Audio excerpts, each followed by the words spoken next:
لو حضرتك معانا من الفيديو اللي فات اكيد عرفت يعني ايه هالوك، وعرفت كمان قد ايه هو خطر على الارض والمحصول. المره دي هنعرف ازاي نقدر نواجهه ونقلل الضرر اللي بيعمله. اول حاجه بنبتدي بيها هي العمليات الزراعيه، يعني مثلا بعد الحصاد بنعمل حرث عميق للارض ونعرضها للشمس، وده بيساعد على قتل جزء كبير من بذور الهالوك اللي قريبه من سطح التربه. بعد كده بنطبق حاجه اسمها الدوره الزراعيه، يعني ما نزرعش فول في نفس الارض كل سنه، لكن بنبدل المحصول، نزرع محاصيل من عائله الصليبيه او البقوليه زي الحلم، ودي بتقلل جدا من انتشار الهالوك لان البذور بتاعتها ما تقدرش تعيش من غير العائله بتاعتها الاساسيه اللي هو الفول البلدي. لكن كمان لازم نعرف ان للهالوك عوائل تانية ثانويه ممكن يعيش عليه، علشان كده لازم نكون حذرين في اختيار المحصول البديل. كمان ممكن ناخر الزراعه شويه، يعني بدل ما نزرع في اكتوبر نخليها في شهر 11، وده بيقلل جدا من احتماليه الاصابه.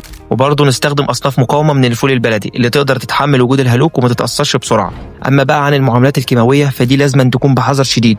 في ماده اسمها الجليفوسات ودي بتستخدم في المكافحه، لكن لازم تترش بنسب معينه وعدد مرات محدد، وطبعا تحت اشراف مهندس زراعي متخصص علشان يحدد الكميه والطريقه الصح حسب نوع التربه وحاله النبات. يعني باختصار مكافحة الهالوك مش خطوة واحدة، دي منظومة متكاملة تبدأ من تجهيز الأرض وتبديل المحصول وزراعة الأصناف المقاومة لحد المعاملة الكيماوية المدروسة. الهالوك فعلا نبات صعب، بس مش على الفلاح الواعي اللي فاهم أرضه وعارف كويس إزاي يحميها. ولو حابب تعرف أكتر عن الدورة الزراعية أو طرق المكافحة المناسبة لأرضك تقدر تتواصل معنا على الخاص، وإحنا هنساعدك تختار الطريقة الصح اللي تناسب أرضك ومحصولك.